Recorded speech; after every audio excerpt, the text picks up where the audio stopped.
এদের ঘরে বীর পুরস্কার দিবার জন্য একটা প্রোগ্রাম করতে চাইছি। আপনারা কি রাজি আছেন? প্রোগ্রাম করতে চাইছি ভাঙরে, একটু আপনাদের কাছে শেয়ার করছি। আপনারাও কি বলছেন দেখি, করব কি করব না? আরে শুনবেন তো কি প্রোগ্রাম। সেই প্রোগ্রামটা হচ্ছে ভাঙরের 1000-এর ওপরে, শুনছি নাকি 1000-এর ওপরে যুবক ওয়াকাফের জন্য জেল খেটেছে। এটা কি সত্য?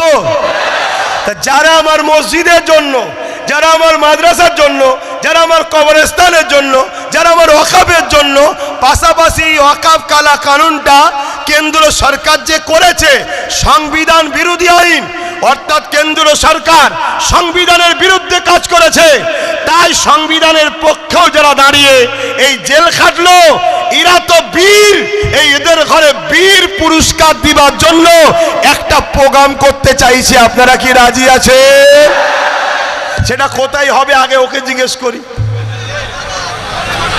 আমি তো করতে চাইছি, ওদেরকে বীর খেতাব দিয়ে পুরস্কার দিয়ে হবে যে ওরা মসজিদ, মাদ্রাসা, কবরস্থান, ঈদগাহকে বাঁচাবার স্বার্থে কেন্দ্র সরকার, ফ্যাসিস্ট সরকার, স্বৈরাচারী মোদী সরকারের বিরুদ্ধে লড়াই করতে নেমেছিল। কিন্তু আমার রাজ্যের অপদার্থ কেন্দ্রের সরকারের দরদি সরকার, তারা প্রশাসন দিয়ে ওই ছেলেগুলোকে নাকি মিথ্যা কেস দিয়ে ভরে দিয়েছে, তারা আজকে নাকি জামিন হয়েছে। তাই সেই যুবকগুলোকে বীরের খ্যাত দেওয়া দরকার যে 10 বছর ধরে ওয়াকাফ নিয়ে আমি আন্দোলন করছি, আমাকে এখনো খোদা জেলে দিল না, অত বড় বীরত্ব সম্মান আমি পেলাম না, তোরা যেটা পেয়েছিস, তাই তোদেরকে একটু ফুলের মালা আমি পরিয়ে দিই, তাতে 1000 ছেলেকে পড়াবো আমি মালা।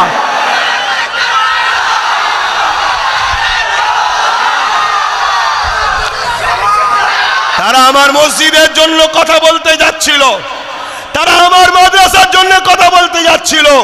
আপনাদেরও কি উচিত নয় তাদেরকে সংবর্ধনা দেওয়া? কি বলছেন, দেওয়া উচিত আছে না? তাই আমি একটুখানি ওর সাথে সময় পাচ্ছি না, তবে করব, খুব শিগগিরই প্রোগ্রামটাই করব। তো সেই জায়গায় আপনারাও বলছেন হোক নাকি, যে আয়, তো সেইখানে আরো আলোচনা ওয়াকাফ নিয়ে হবে।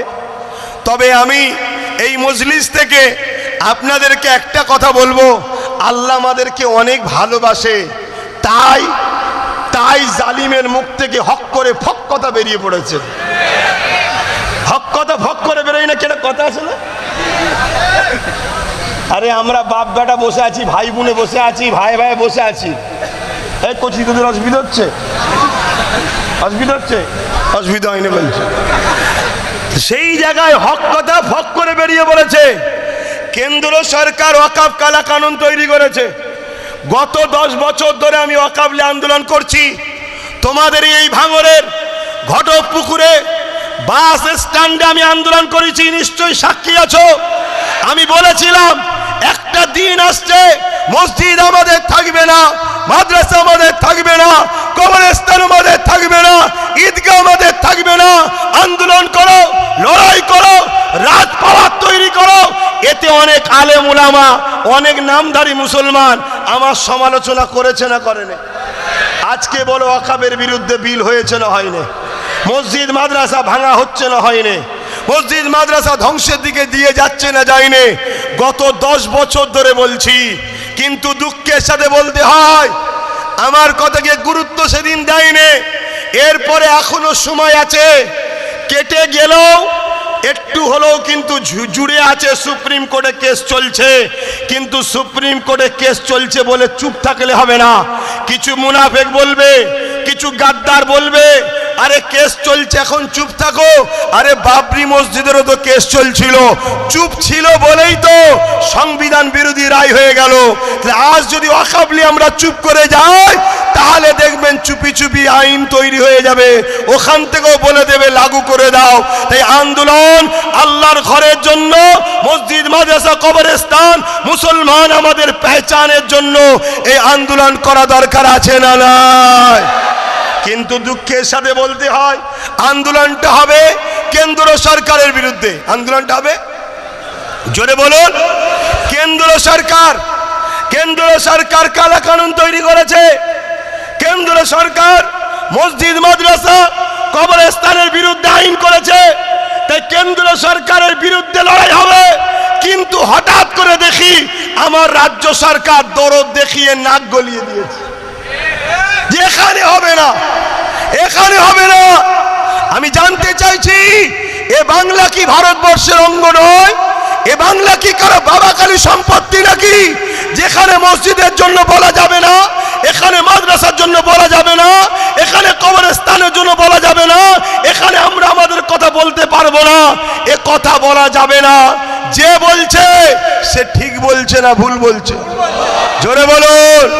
এবারে চলে আসুন, প্রথম ধর্মীয় মাহফিল তো শরিয়াতের একটা মশলা আপনাদের শোনায়, আর এই মশলা আপনারা নোট করছেন সবাই। মুফতি মৌলানা আলেমদের ঘরে দেবেন, কারো যদি দম থাকে ফতোয়াটা কেটে দিতে বলবেন, দালালগুলোকে চিনবো। তাহলে ফতোয়া কি? রসুল বলছে অন্যায় দেখলে হাত দিয়ে রাখো, অন্যায় দেখলে হাত দিয়ে রাখো। যদি হাতে ক্ষমতা না থাকে মুখ দিয়ে রাখো, মুখে যদি ক্ষমতা না থাকে অন্তর থেকে ঘৃণা করে দূরে সরে যাও। কেন্দ্র সরকার সংবিধান বিরোধী ওয়াকফ কালা কানুন তৈরি করেছে, এটা নাই করেছে না অন্যায় করেছে?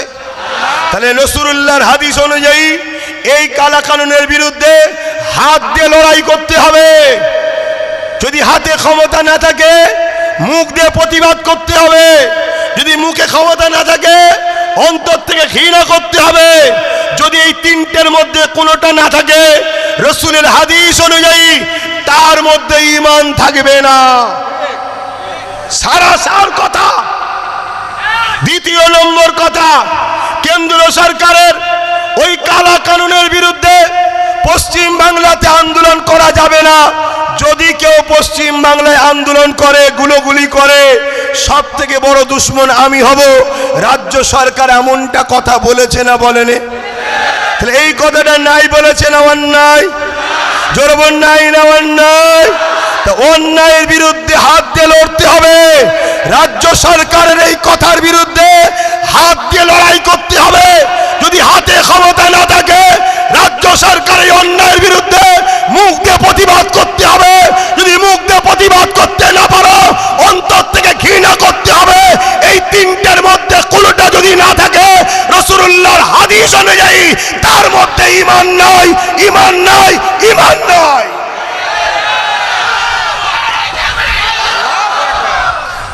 শরিয়াতের মশলা বলে গেলাম, কেন ধর্মসভা তো ধর্মের কথাই বলছি, শোনো না। ধর্মের কথা বললে চোরের বুকে টিপিস টিপিস করে, ধর্মের কথা বললে শয়তানের মুখ অন্তর ঝপঝপ করে। ধর্মই তো জুলুমকে খতম করে। জোরে বলুন সুবহানাল্লাহ। আজকে বলো, কেন্দ্র সরকার বিল করেছে, আমরা আন্দোলন করব কেন্দ্র সরকারের বিরুদ্ধে। রাজ্য সরকার হঠাৎ করে নাক গলিয়ে দিয়েছে। আর নাক তো গলিয়েছে গলিয়েছে, এমন নাক গলিয়েছে নাক কেটেও গেছে, নাক কেটে গেছে। এই কথাটাকে মানুষ ভালোভাবে লাইনে লিয়েছে নাকি? ভালোভাবে লাইনে যে আমরা সব করব তোমার জন্য, লড়াই করব তোমার জন্য, ভাইকে খুন করব তোমার জন্য, ঝগড়া করব তোমার জন্য।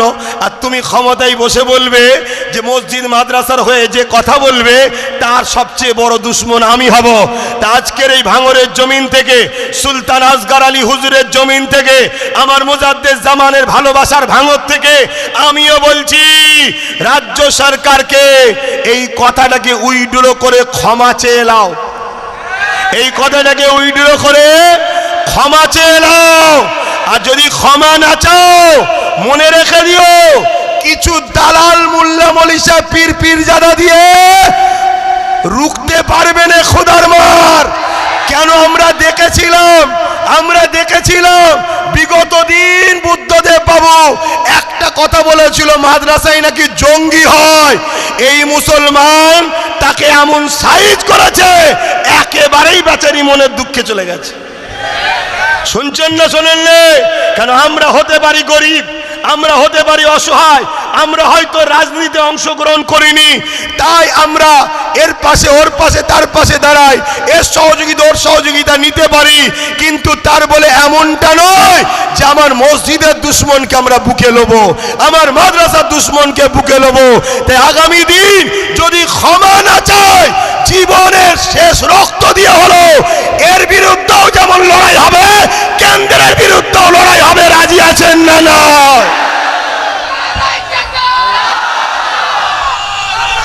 ভাইরা আমার, কেন এটা আমার মসজিদের সওয়াল, এটা আমার মাদ্রাসার ব্যাপার, এটা আমার কবরস্থানের ব্যাপার, এটা আমার খানকার ব্যাপার, এটা আমার দিনের ব্যাপার।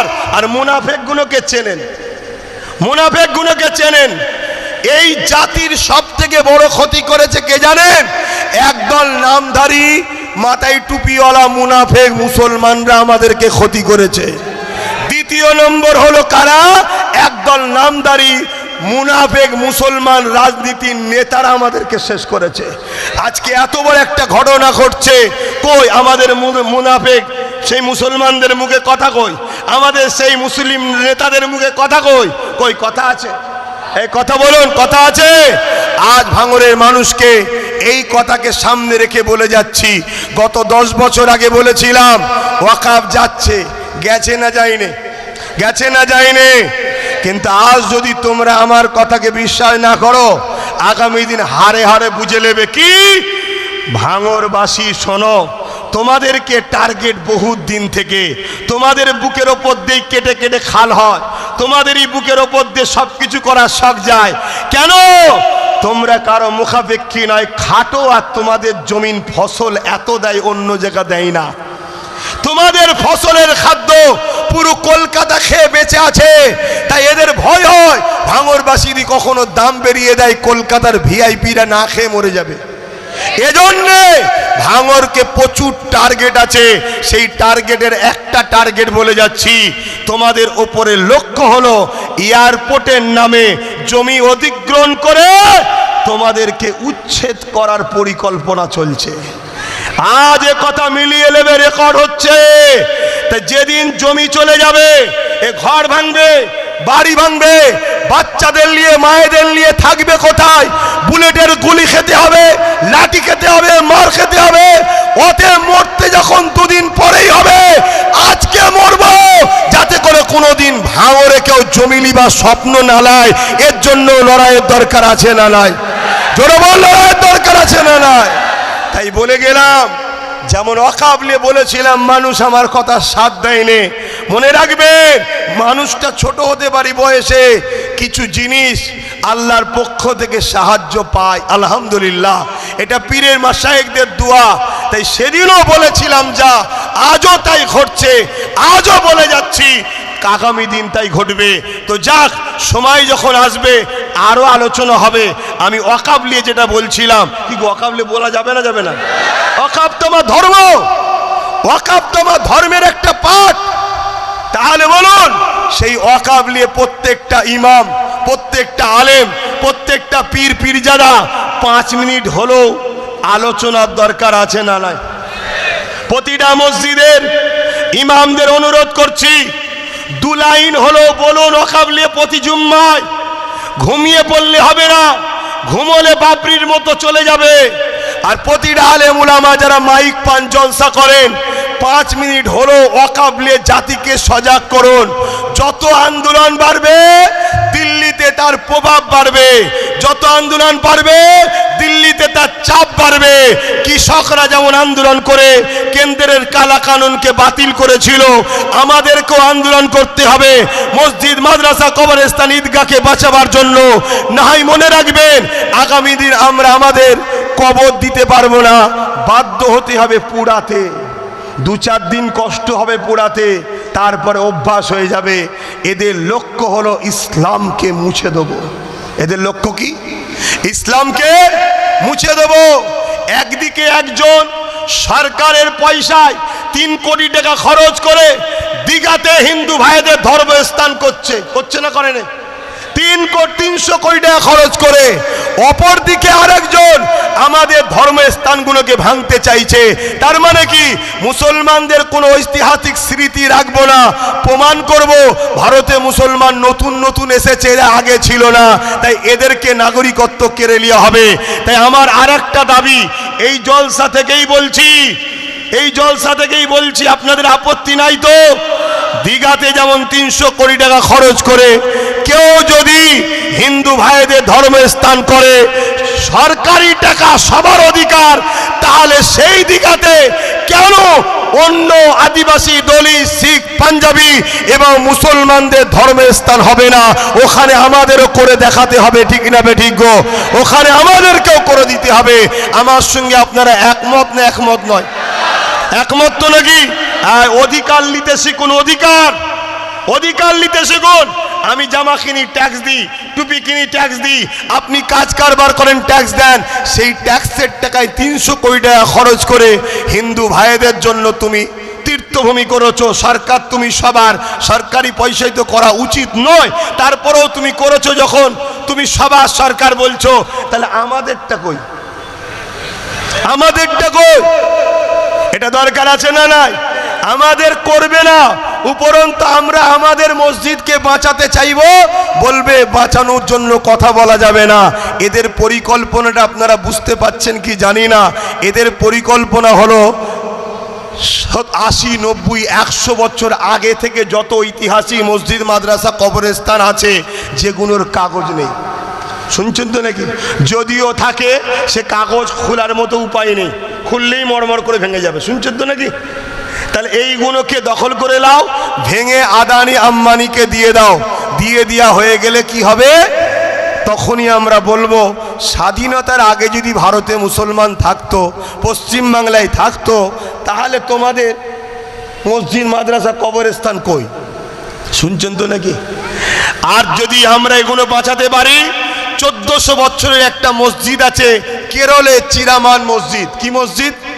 কেরলে। কত বয়স? 1400। বাদশা চিরামান। ওয়াকিয়াটা বলবো? এই মসজিদের ওয়াকিয়াটা বলবো? অসুবিধা হচ্ছে নাকি আপনাদের?